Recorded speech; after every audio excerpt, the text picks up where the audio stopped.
के साथियों को और आपके चैनल के माध्यम से आपके जितने दर्शक हैं, श्रोतागण हैं, उन सबको मेरी ओर से जोहार, अभिनंदन। बहुत लंबे समय बाद भारत आदिवासी पार्टी की तरफ से प्रेस कॉन्फ्रेंस की जा रही है।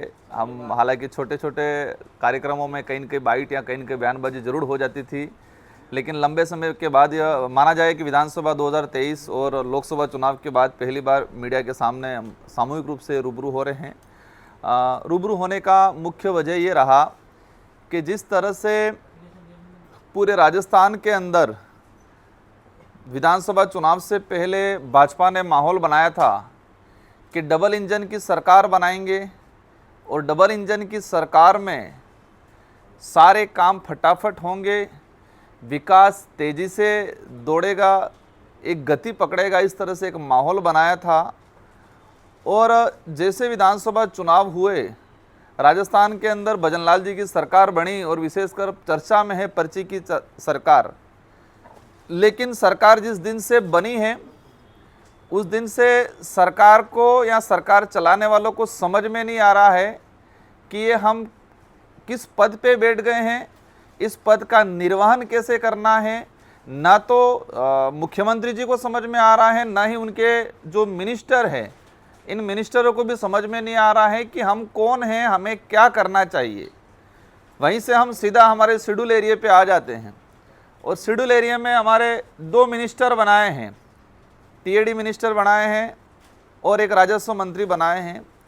अच्छी बात है कि आदिवासी इलाके से दो मंत्रियों को बनाया है। हमें भी आशा थी, भले हम विपक्ष में थे, लेकिन इस क्षेत्र को लेके कुछ अच्छा काम करेंगे। लेकिन आज ये 8-10 महीने होने आ गए और जिस तरह से उनका जो रवैया रहा है, उनके डिपार्टमेंट के मंत्री कम नज़र आते हैं। ये एज ए पार्टी के प्रवक्ता या पार्टी के कार्यकर्ता के रूप में ज़्यादा काम कर रहे हैं। उनके डिपार्टमेंट में क्या हो रहा है उनको कोई पता नहीं है।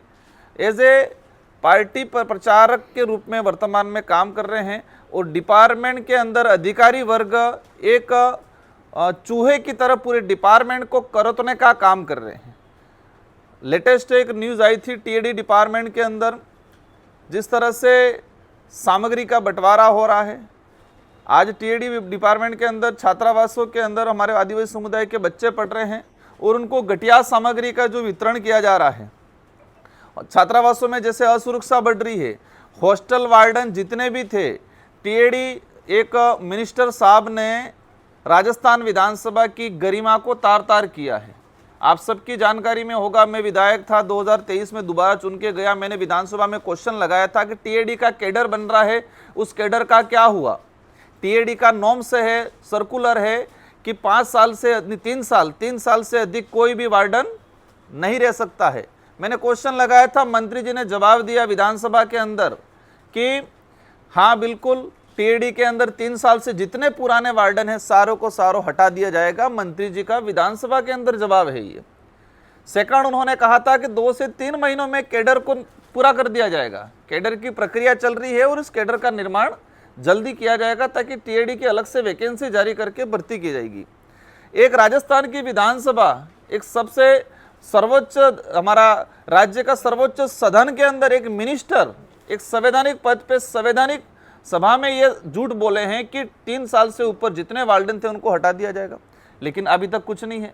सारों को एक नोटिस दिया गया, फिर दुकान लगाई गई डूंगरपुर जिले में किसी मंत्री, पूर्व मंत्री के घर पे, और दुकान लगाई, वहाँ सारे वार्डनों की लाइन लगी और लाइन लगने के बाद लिफाफे पहुंचे और सारा मामला ठंडे बस्ते में चल रहा है। और जो वार्डन, कई वार्डन ऐसे हैं जहाँ डिपार्टमेंट का आदेश ही नहीं है और उस हॉस्टल में जाके वार्डनगिरी कर रहे हैं। मतलब कोई आदेश नहीं है, बिना आदेश के ऐसे वार्डन बन के बैठे हुए हैं आज। मतलब एक ठेके पे डिपार्टमेंट और छात्रावास को ठेके पे देने का काम वर्तमान टीएडी मंत्री जी ने कहा है। एक सोचने वाली बात यह है कि वर्तमान राजस्थान और शेड्यूल एरिया में विशेषकर शिक्षा के क्षेत्र में हालत खराब है, चिकित्सा सुविधा बिल्कुल चरम पे है, बेरोजगारी चरम पे है। पिछले 10 महीनों के अंदर सरकार ने किसी भी विशेष भर्ती नियुक्ति अभी तक नहीं कराई है, पूर्ण नहीं कराई है, और बेरोजगारी बढ़ रही है बहुत तेजी से। सड़क सुविधा को लेके हर प्रकार की जो सुख सुविधा है उस पर किसी प्रकार का काम नहीं हो रहा है। लेकिन उन लोगों की एक चाल है कि इन सारे मूलभूत मुद्दों से भटकाना है तो वो सीधा धर्म पे और इतिहास पे आ जाते हैं।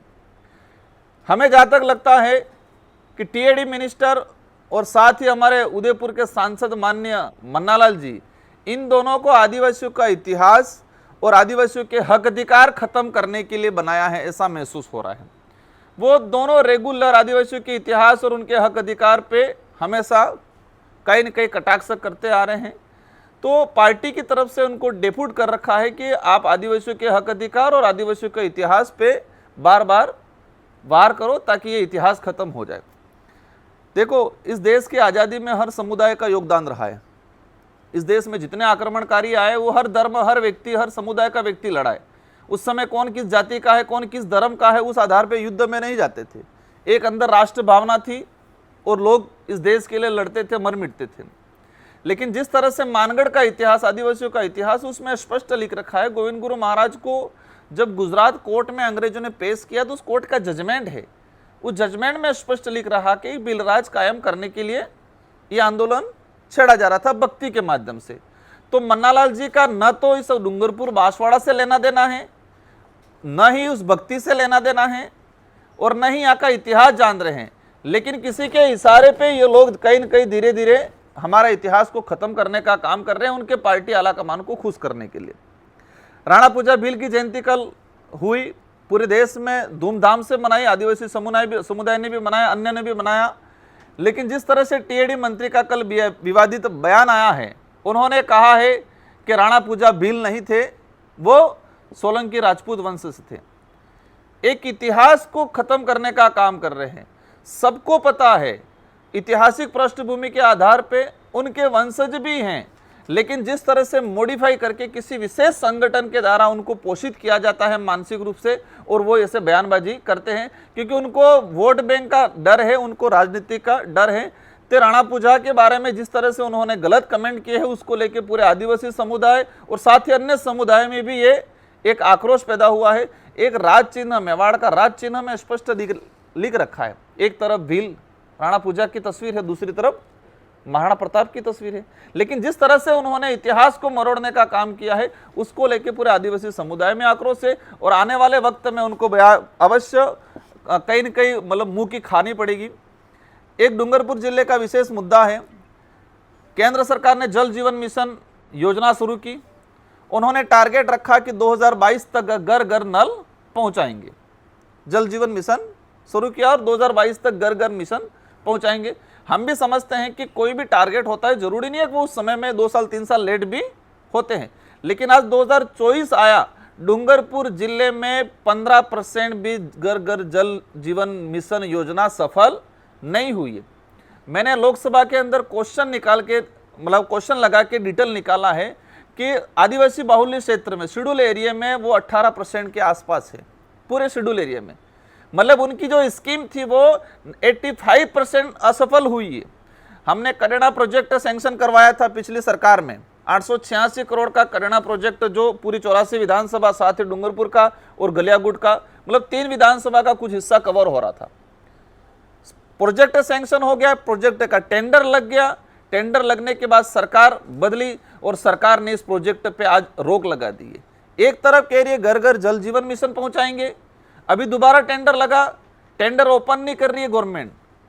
मतलब ये क्लियर है कि ये लोग कहीं न कहीं सिर्फ धर्म की राजनीति पे, विकास का सिर्फ छोला पहनते हैं। और विकास में जो काम, मैंने प्रोजेक्ट सैंक्शन करवाया करेड़ा का पूर्व मुख्यमंत्री जी से, सब कुछ हो गया है, लेकिन ये टेंडर ओपन, अभी रीटेंडर जो लगा है उसको ओपन करके वर्क ऑर्डर देने का काम नहीं कर रहे हैं। और अभी 84 में उपचुनाव के लिए आ रहे हैं। 84 की जनता तैयार है कि राजकुमार रोत ने, पूर्व सरकार ने जो प्रोजेक्ट सैंक्शन करवाया था, उस प्रोजेक्ट को बीजेपी ने रोक लगाया है, तो बीजेपी पे भी यहाँ पे रोक लगेगी। और जितने वोट से पीछे 2023 में हारे थे, उससे ज्यादा संख्या से और हारेंगे। लेकिन उनको पता नहीं है, उनको लगता है कि हम धर्म की राजनीति के नाम से चुनाव जीत जाएंगे। साथियों, एक डूंगरपुर जिले ही नहीं, पूरे राजस्थान में एक बड़ा इशू चल रहा है। पिछले 5 सालों में जितने विद्यालय क्रमोन्नत हुए, 8वीं से 10वीं बनाया, 10वीं से 12वीं बना, उस विद्यालय में क्लास शुरू हुआ, एडमिशन जरूर हुआ, लेकिन वो पद, टीचर का पद, सेकंड ग्रेड टीचर और व्याख्याता का पद आज तक क्रिएट नहीं किया गया है। अभी सरकार ने पिछला 10 महीने हो गए, 10 महीने होने आ गए, उन पदों का क्रिएट नहीं हुआ है। डूंगरपुर जिले में ऐसे कई विद्यालय हैं और मेरी जानकारी में 100 से 150 सेकंड ग्रेड और व्याख्याता के पद हैं जो गवर्नमेंट क्रिएट नहीं कर रही है। क्रिएट नहीं करने के पीछे मूल रीजन क्या है? क्योंकि पद रिक्त बताएगा, जैसे क्रिएट करेंगे तो पद रिक्त बताएगा। तो गवर्नमेंट नहीं चाहती है कि हमारी पोल खुले, इसलिए जो मतलब क्रमोन्नत जो विद्यालय थे उन विद्यालयों में पद क्रिएट करने का वर्तमान गवर्नमेंट में कोई काम नहीं किया गया है।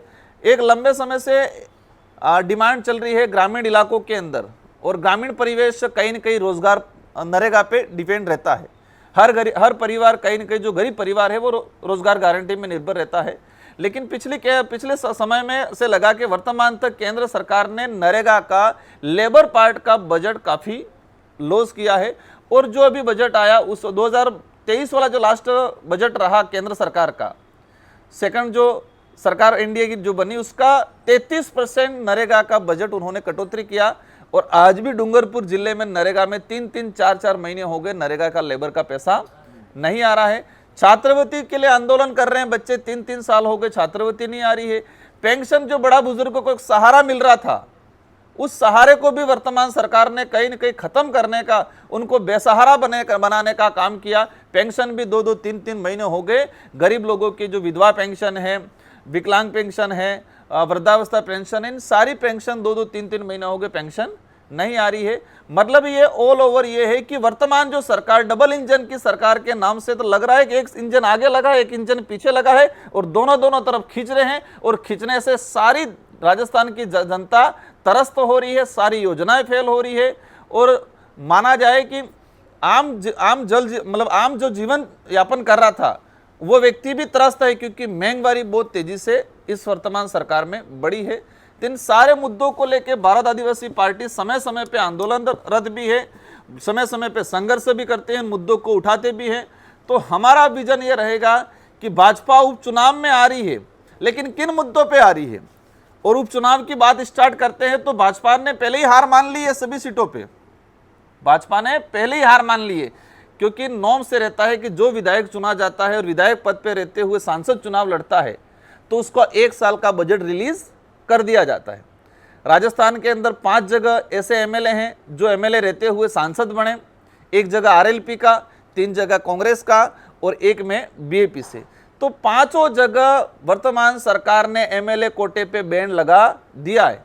आज तक के इतिहास में ये देखा गया है कि पहले भी एमएलए रहते हुए सांसद बने हैं, लेकिन उनका बजट रिलीज कर दिया जाता था। 1 साल का बजट जो संबंधित एमएलए होता है उसको दिया जाता था, लेकिन वर्तमान सरकार ने इस पे रोक लगा दिया। इससे सिद्ध हो गया कि वो पहले ही हार मान चुके, 5 सीटों पे पहले ही हार मान चुके हैं, और अवश्य हारेंगे, बुरी तरह से हारेंगे, क्योंकि उनकी नीतियां सही नहीं रही है। आम जनता को कौन सी पार्टी, कौन नेता, वो लेना देना नहीं है। आम जनता को मूलभूत सुविधाओं से, पारदर्शिता से डिपार्टमेंट के अधिकारी काम करे, और गवर्नमेंट की जो स्कीम है, भले किसी भी गवर्नमेंट की हो, उस स्कीम धरातल पे पहुंचे। लेकिन वर्तमान सरकार को समझ में ही नहीं आ रहा है, और एक तानाशाही रवैये से और अधिकारी वर्ग कहीं न कहीं भ्रष्टाचार की जोरदार तरीके से वो चूहे की तरह कुरुतने का पूरे डिपार्टमेंटों को काम कर रहे हैं।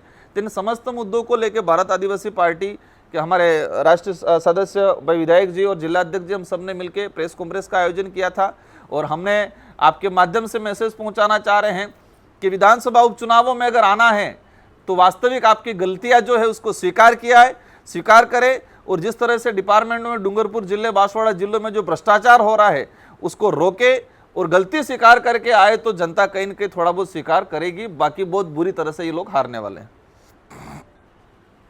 ज़्यादा हो गया।